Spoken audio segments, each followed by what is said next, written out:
Good morning class. जैसा कि last class में हमने क्वेश्चन लगाए थे, ठीक है, हमने क्वेश्चन लगाए थे, कई तरह के क्वेश्चन हमने सॉल्व किए थे, समझ में आया था, ठीक।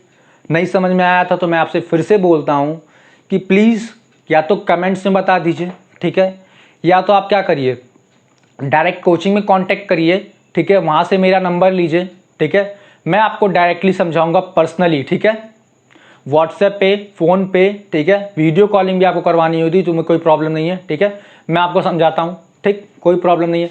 चलिए अब हम आज का टॉपिक क्या है, एटॉमिक स्पेक्ट्रा। क्या है एटॉमिक स्पेक्ट्रा? एटॉमिक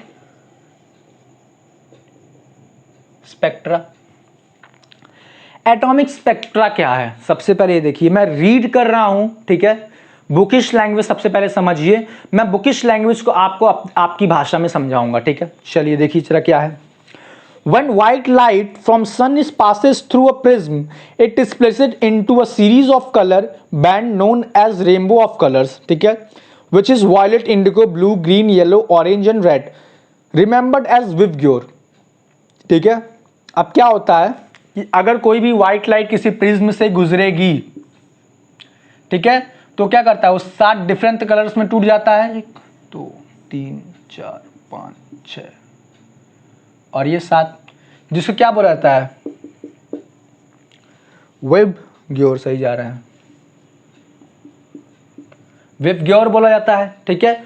वी से वॉयलेट, ई से इंडिको, आई से इंडिको, बी से ब्लू, जी से ग्रीन, वाई से येलो, ओ से ऑरेंज, आर से रेड, ठीक है। इसकी वेवलेंथ क्या होती है? बहुत कम होती है। इसकी वेवलेंथ क्या होती है? सबसे ज़्यादा होती है। इसीलिए रेड वाला क्या होता है, कम बेंड होता है, और ये वायलेट वाला क्या होता है, ज़्यादा बेंड होता है। मैं बताऊंगा इसको फिर से, ठीक है, ये अभी रफली था। चलिए, a similar spectrum is produced when a rainbow forms in the sky. This means the sunlight is composed of collection of electromagnetic wave. अब क्या हमें पता चल रहा है कि सनलाइट क्या है, एक कलेक्शन ऑफ वेव, क्या है, इलेक्ट्रोमैग्नेटिक वेव है। इलेक्ट्रोमैग्नेटिक, कई तरह के इलेक्ट्रोमैग्नेटिक वेव का क्या है, कलेक्शन है। एक वाइट सनलाइट क्या है, is a collection of electromagnetic wave. The prism bends the light in different wavelength to different extent. The red color with the longest wavelength is deviated the least, while the violet color with the shortest wavelength is deviated the most.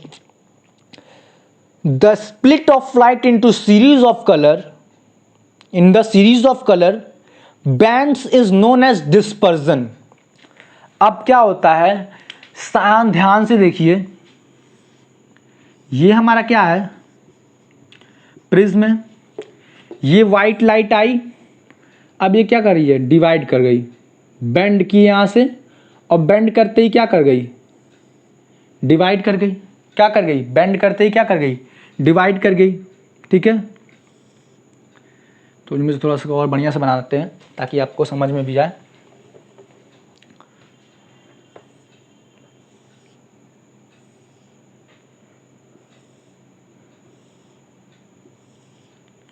ठीक है, अब ये क्या हो रहा है, 7 colour में टूट जाता है, ठीक है, 7 कलर में क्या होता है, टूट जाता है।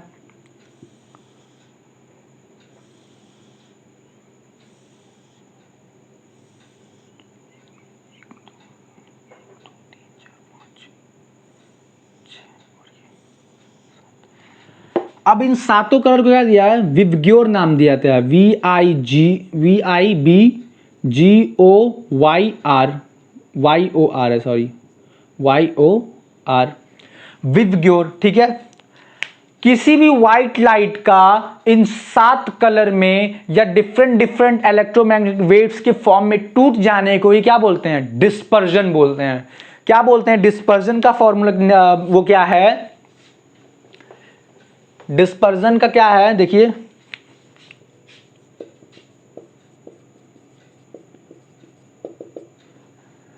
The splitting of white light into its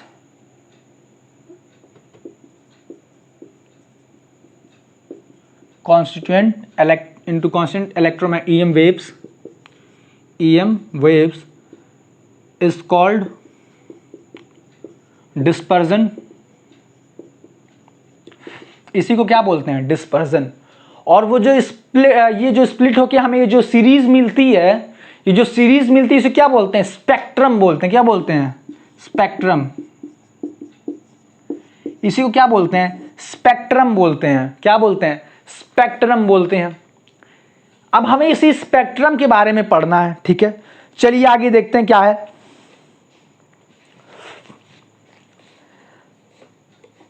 अब क्या होता है, यहां पे स्पेक्ट्रम भी दो तरह के होते हैं।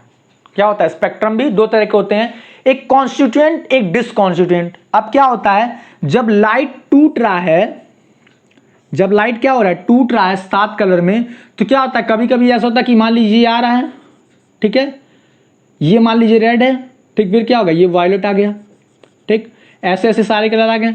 ये क्या आ गया? ऑरेंज आ गया, ये येलो आ गया, ठीक है। अब ये क्या? ग्रीन है, ब्लू है, इंडिगो है, वायलेट है। अब देखिए क्या होगा ना कि इसमें क्या होगा, कोई बॉर्डर नहीं दिखेगा, कोई लाइन नहीं दिखेगा, कलर क्या होंगे, एक दूसरे में थोड़े थोड़े मिक्स होंगे। क्या होंगे? जहां पे इनका खत्म हो रहा है वहां क्या होंगे? थोड़े थोड़े मिक्स होंगे, ठीक है। इस वर्ब को क्या बोलेंगे? कॉन्स्टिट्यूएंट बोलेंगे। कंटिन्यू क्या बोलेंगे? कंटिन्यूस स्पेक्ट्रम बोलेंगे। डिसकंटिन्यूअस स्पेक्ट्रम क्या बोलेंगे?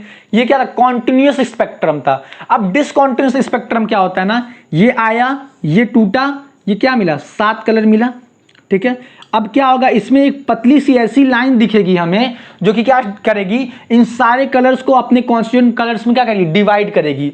यानी अगर मान लीजिए ये वॉयलेट है, ये इंडिगो है, ये ब्लू है, ये ग्रीन है, तो ये सब क्या होंगे? अलग अलग होंगे, एक दूसरे में मिले नहीं होंगे, ठीक है। इसी को क्या बोलेंगे? डिसकंटिन्यूअस। डिसकंटिन्यूअस स्पेक्ट्रम बोलेंगे, ठीक है। अब क्या होता है ना, एटॉमिक स्पेक्ट्रम में दो तरह के स्पेक्ट्रम हमें मिलते हैं। एटॉमिक स्पेक्ट्रम में हमें दो तरह के स्पेक्ट्रम मिलते हैं। कौन कौन से? एक एब्जॉर्प्शन स्पेक्ट्रम, ठीक, यानी अगर हम किसी रेडिएशन को क्या कर रहे हैं? एब्जॉर्ब कर रहे हैं, तो उसका भी तो कोई रेडिएशन मिलेगा, उसका भी तो कुछ स्पेक्ट्रम मिलेगा।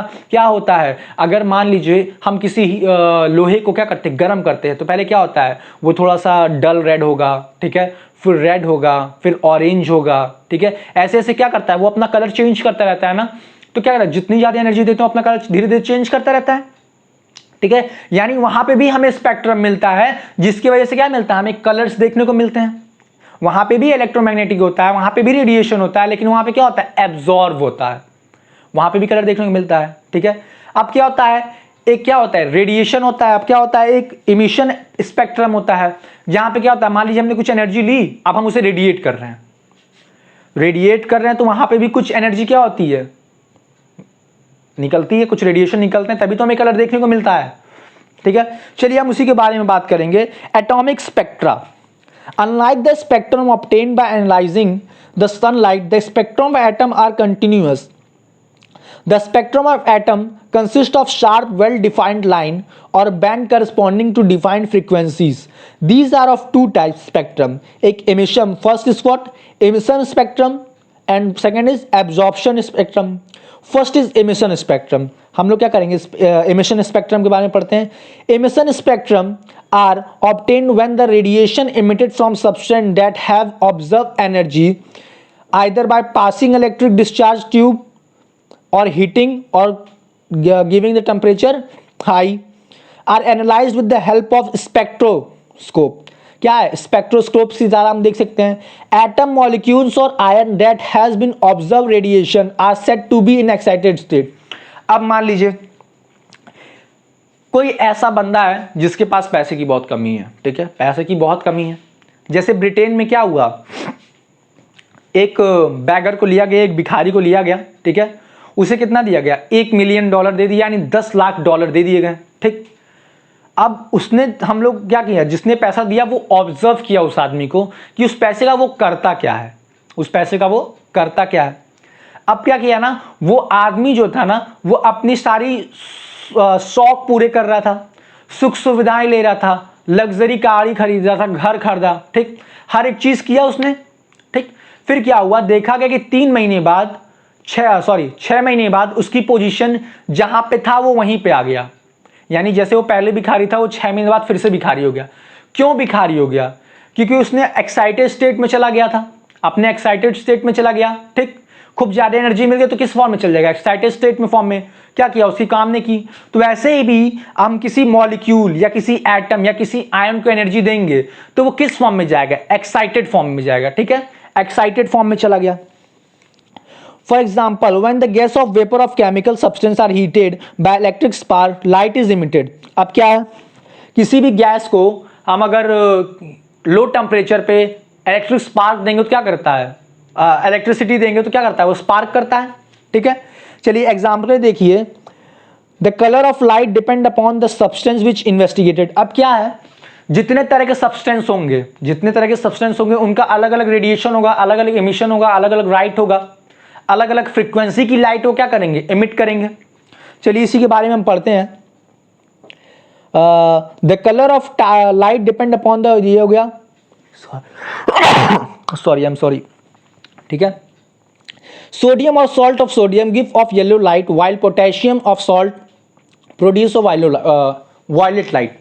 अब क्या होता है, सोडियम, सोडियम मेटल ले लीजिए या सोडियम का कोई कंपाउंड ले लीजिए, तो वो क्या करता है, वो ऑलवेज येलो लाइट इमिट करेगा। ठीक है, वहीं अगर पोटेशियम ले लीजिए या पोटेशियम का सॉल्ट ले लीजिए तो क्या करता है, वो वायलेट लाइट इमिट करता है। ठीक है, तो ये हमारा एग्जांपल था कि अगर हम अलग अलग सब्सटेंस लेते हैं या अलग अलग कंपाउंड्स लेते हैं तो क्या करेंगे, वो अलग अलग तरह की लाइट्स इमिट करेंगे, वो क्या करेंगे, अलग अलग तरह की लाइट्स इमिट करेंगे। ठीक है, चलिए आगे देखिए। By different substance are analysed, the spectrum obtained consists of sharp well defined line as corresponding to definite frequency or wavelength। अब क्या होता है, वो जो लाइट्स इमिट करते हैं वो कई तरह के लाइट इमिट कर रहे हैं। ठीक है, तो क्या होगा, उनके बीच में एक शार्प लाइन होगा जो कि दिखाएगा कि ये अलग स्पेक्ट्रम है, सॉरी ये अलग फ्रीक्वेंसी की लाइट है, ये अलग है, ये अलग है, ये अलग है। ठीक है, तो सारी फ्रीक्वेंसी की लाइट के बीच में क्या होगा, एक शार्प लाइन हमें मिलेगा, शार्प डार्क लाइन मिलेगा, जिससे हम क्या करेंगे, उसको समझ सकेंगे। चलिए आगे देखिए क्या है, the emission spectrum obtained by analysing. ठीक है, स्पेक्ट्रम मैं बनाता हूं, such a spectrum consist of lines of definite are called disc. अब क्या है देखिए, मैं इसका एग्जांपल बनाने जा रहा हूं, एकदम बढ़िया वाला डायग्राम।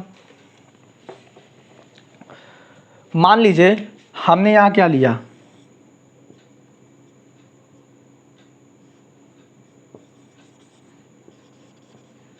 इसमें क्या H2 गैस है, H2 गैस है इसमें। ठीक है, अब यहां से एक लाइट निकला। ठीक है, यहां पे हमारे पास क्या है, क्या है, प्रिज्म है, ये लाइट निकला, ये डिस्पर्ज हुआ।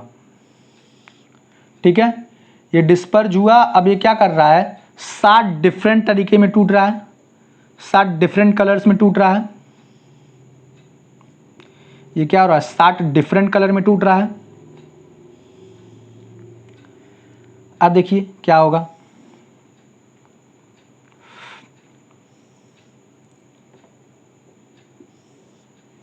ये 7 डिफरेंट कलर में टूट गया। ठीक है, अब देखिए ये कौन सा स्पेक्ट्रम शो करेगा।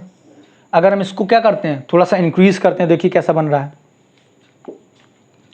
पहले क्या आएगा, रेड लाइट का ज़्यादा आएगा, फिर क्या आएगा, ब्लू का, फिर देखिए ऐसे बन जाएगा सारा। ठीक है, अब देखिए क्या है, रेड है, ये क्या ऑरेंज है, सॉरी ये ब्लू है। ठीक है, ये वॉयलेट है। ठीक है, और ये क्या है, अच्छा देखिए वॉयलेट वॉयलेट 2 मिल रहा है। अच्छा अब देखिए यहाँ वॉयलेट वॉयलेट 2 मिल रहा है। ठीक है, इसका क्या रीजन है, इसका क्या रीजन, देखिए एक का वॉयलेट का फ्रीक्वेंसी क्या है, 89 नैनोमीटर है। ठीक है, जो ऊपर वाला है, सॉरी जो नीचे वाला है। ठीक है, और जो ऊपर वाला वॉयलेट है उसकी फ्रीक्वेंसी क्या है, देखिए उसकी वेवलेंथ क्या है, 89.5 नैनोमीटर है, और इसका क्या है, 89 नैनोमीटर है। देखिए 0.5 के डिफरेंस से 2 अलग अलग टाइप के वॉयलेट कलर मिले। ठीक है, हो सकता है कि ये थोड़ा क्या हो, डार्क हो, ये थोड़ा लाइट हो। ठीक है, हो सकता है ऊपर डार्क हो, नीचे लाइट हो। ठीक है, तो ये चीज हमें वहां देखने को मिलेगा। चलिए अब क्या होता है ना कि इसी स्पेक्ट्रम को, जैसे हम लोग का यूनिक आइडेंटिटी क्या होता है, हमारी रेटिना हो सकती है, हमारी रेटिना हो सकती है, हमारे फिंगरप्रिंट हो सकते हैं। ठीक है। वैसे ही जैसे हमारी यूनिक आइडेंटिटी फिंगरप्रिंट है, रेटिना है, उसी तरह इनकी यूनिक आइडेंटिटी क्या है, स्पेक्ट्रम है। हाइड्रोजन की यूनिक आइडेंटिटी क्या है, उसका स्पेक्ट्रम है। सोडियम की यूनिक आइडेंटिटी क्या है, उसका स्पेक्ट्रम है, ठीक है। और पोटेशियम की यूनिक आइडेंटिटी क्या है, उसका स्पेक्ट्रम है, ठीक है। हीलियम की यूनिक आइडेंटिटी क्या है, उसका स्पेक्ट्रम है, ठीक है। अब इन्हीं स्पेक्ट्रम्स की वजह से हमने दो चीजें और ढूंढ ली। अब इन्हीं स्पेक्ट्रम के वजह से हमने दो एलिमेंट्स की और खोज की, रुबिडियम और क्या है, सीजियम है। हाँ, रुबिडियम और सीजियम को क्या किया हमने, डिस्कवर किया इसी स्पेक्ट्रम के फॉर्म से, इसी स्पेक्ट्रम की वजह से, ठीक है। चलिए, ये तो था हमारा एमिशन स्पेक्ट्रम, यानी अगर वो लाइट क्या करेगा, वो रेडिएशन क्या करेगा, एमिट करेगा। अब क्या है, अगर एब्जॉर्ब करता है तो कैसे होता है, चलिए इसको नोट करिए। ये हमारा हो गया। चलिए आगे बढ़ते हैं।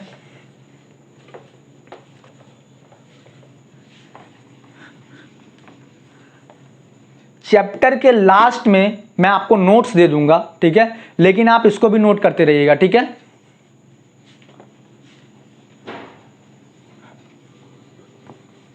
I will provide you the notes.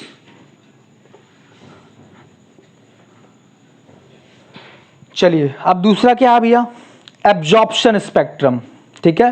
When a continuous electromagnetic radiation से व्हाइट लाइट इज अलाउड, यानी व्हाइट लाइट को क्या होगा, allowed to pass through a gas और a solution of salt, of some salt, and the transmitted light is analysed we obtain a spectrum.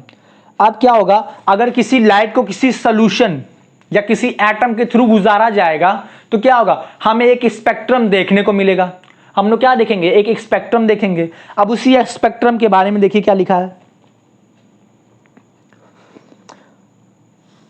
These dark line, हाँ देखिए, we obtain spectrum in which dark lines are observed in the otherwise continuous spectrum.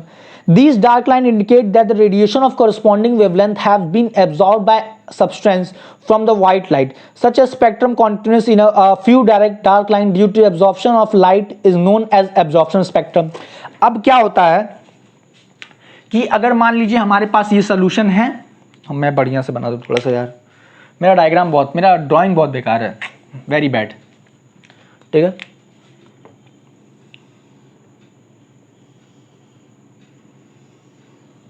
ठीक है, अगर हमारे पास ये solution है, हमने यहां से क्या निकाला, एक लाइट पास किया, एक रेडिएशन पास किया, व्हाइट लाइट को क्या किया, पास किया। ये क्या है, व्हाइट लाइट को क्या किया हमने, पास किया। तो हमें एक स्पेक्ट्रम देखने को मिला। क्या मिला, एक स्पेक्ट्रम देखने को मिला, ठीक है, जो कि क्या आ रहा था, डार्क लाइन आ रहे थे इसके बीच बीच में, क्या आ रहे थे, डार्क लाइन आ रहे थे बीच बीच में। अच्छा, ये डार्क लाइन यहां पे क्या शो कर रहे हैं कि ये जो डार्क लाइन है, ये पूरी डार्क लाइन क्या है कि ये जो एनर्जी, ये जो रेडिएशन है, क्या हुआ, इस सोल्यूशन के द्वारा क्या किया गया, एब्जॉर्ब कर लिया गया। ये जो स्पेक्ट्रम हमें मिल रहा है, जो डार्क वाला मिल रहा है, ये वाला, ठीक है, ये क्या किया गया है, एब्जॉर्ब कर लिया गया है सोल्यूशन के या कंपाउंड के द्वारा। ये क्या कर लिया गया, एब्जॉर्ब कर लिया गया है, ठीक। इसी को क्या बोलते हैं, एब्जॉर्प्शन स्पेक्ट्रम बोलते हैं, ठीक है। चलिए आगे देखते हैं। The dark line of definite wavelength are also characterized of the substance. It may be noted that these dark lines appear exactly at the same place where the lines is emission spectrum appears. For example, the emission of a spectrum of sodium consists of two important yellow lines at this. अब क्या होता है, sodium का अगर दो yellow line मिलता है तो कौन सा मिलता है, 589.5 पे मिलता है, और 569.5 पे मिलता है, और 569. हाँ ये 69 और 6 होता है, नैनोमीटर होता है। ये 569 नैनोमीटर होता है और ये 569.6 नैनोमीटर पे होता है, ठीक है। ये दो तरह की हमें लाइंस मिलती हैं, ठीक है। On the other hand, when light passes through the vapor of sodium, when we get dark lines in the absorption of this, ठीक है। The study of emission of the spectrum is called spectrography. अब क्या होता है, जब हम sodium का spectrum देखते हैं, एमिशन स्पेक्ट्रम, तो हमें ये लाइन, दो लाइंस हमें मिलती हैं, ठीक है, एक साथ येलो वाली, ठीक है। लेकिन अगर सोडियम वेपर से हम व्हाइट लाइट गुजारते हैं तो यही दो लाइन गायब हो जाती हैं, यही दो लाइन क्या होती हैं, गायब हो जाती हैं। ताकि जब वो एनर्जी रेडिएट करे, अभी तो क्या कर रहा है वो एब्जॉर्ब कर रहा है, तो ये दो रेडिएशन को क्या करेगा वो अंदर एब्जॉर्ब कर लेगा। लेकिन जब एब्जॉर्प्शन क्या करेगा एमिशन करेगा तो यही तो दो एनर्जी फ्रीक्वेंसी करेगा, कुछ अलग तो करेगा नहीं। अगर मान लीजिए हमने आपसे 1000 रुपए लिया तो हम आपको 1000 रुपए लौटाएंगे ना, 1000 रुपए का सामान तो देंगे नहीं, 1000 रुपए का सामान तो देंगे नहीं। जैसे आजकल दुकानदार क्या करते हैं, एक डब्बा बड़ा सा चॉकलेट का एक डब्बा रख लेंगे टॉफी का, ठीक। अगर आपने 9 रुपए का सामान लिया तो क्या करेंगे 1 रुपए की टॉफी दे देंगे, 1 रुपए की टॉफी दे देंगे। लेकिन अगर वही आप 9 टॉफी लाके उसको वापस करेंगे तो वो नहीं लेगा, ठीक है। तो क्या करता है, हमें पैसे के बदले पैसा ही चाहिए, तो क्या करता है ये जो लाइट एब्जॉर्ब करेगा वही लाइट देगा। अगर वो हमसे पैसा ले रहा है तो पैसा ही देना चाहिए, ठीक है, वही चीज होता है, ठीक है। चलिए आगे देखते हैं। अब इसी स्पेक्ट्रम की पढ़ाई को, इसी स्टडी को क्या बोलते हैं, स्पेक्ट्रोग्राफी बोलते हैं, ठीक है। This has been very important and essential field for all chemists to help the study of electronic structure. The characteristic line in the atomic spectrum can be used chemical analysis to identify elements. अब क्या होता है, सबसे main point इसको पढ़ने का, सबसे पहले तो क्या होता है इलेक्ट्रॉनिक स्ट्रक्चर जो होता है, किसी भी एटम या किसी भी मॉलिक्यूल किसी भी एलिमेंट का जो इलेक्ट्रॉनिक स्ट्रक्चर होता है उसे पढ़ने में क्या होती है, आसानी होती है, उसे पढ़ने में आसानी होती है। उसकी नई नई प्रॉपर्टीज हम जान सकते हैं, ठीक है, उसके बारे में हर एक चीज हम पहचान सकते हैं, ठीक है, ये होता है, ठीक है। अच्छा अब हमें बताइए कि अगर हमें किसी चीज के बारे में जानना है तो हमें उसकी पढ़ाई करनी तो पड़ेगी ना, पढ़ाई करनी पड़ेगी, उसके बारे में पता लगाना पड़ेगा। तो यहाँ पे स्पेक्ट्रोग्राफी में क्या करते हैं, उसी चीज के बारे में पता लगाते हैं। ये स्पेक्ट्रम दिखाएगा तो हमें क्या करता है उसकी रेडिएशन जो वो एब्जॉर्ब कर रहा है, रेडिएशन वो जो इमिट कर रहा है, ठीक है, उसके बिहाफ पे क्या सकते हैं पता लगा सकते हैं कि क्या हो रहा है कैसे हो रहा है, ठीक है। अब क्या है आगे,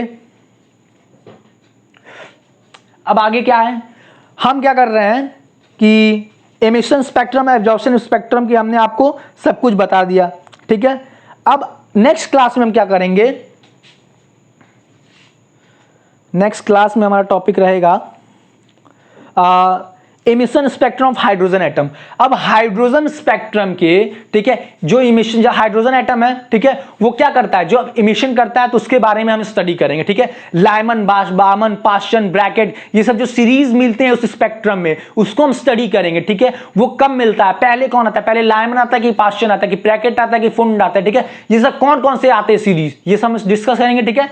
आज के लिए इतना ही, नेक्स्ट क्लास में मिलते हैं, ठीक है।